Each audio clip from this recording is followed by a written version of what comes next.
اعوذ باللہ من الشیطان الرجیم، بسم اللہ الرحمن الرحیم۔ السلام علیکم ناظرین، دیسی لیب میں خوش آمدید۔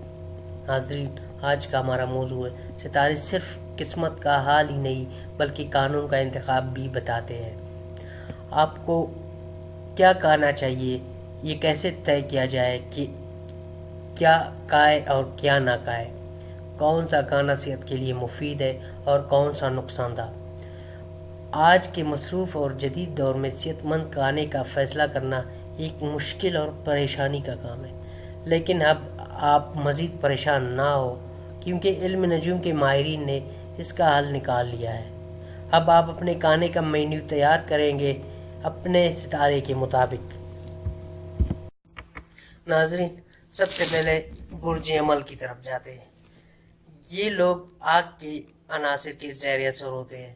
انہیں چٹپٹی اور مسالے دار غذاؤں سے پرہیز کرنا چاہیے۔ انہیں اپنی کھانے میں ٹھنڈی غذائیں شامل کرنا چاہیے جو ان کے جگر اور گردوں کے لیے انتہائی مفید ہوں گی۔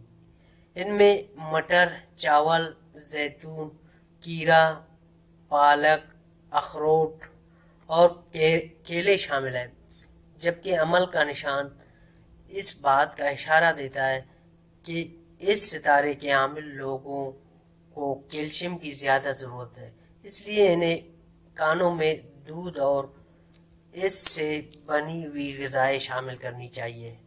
شکریہ۔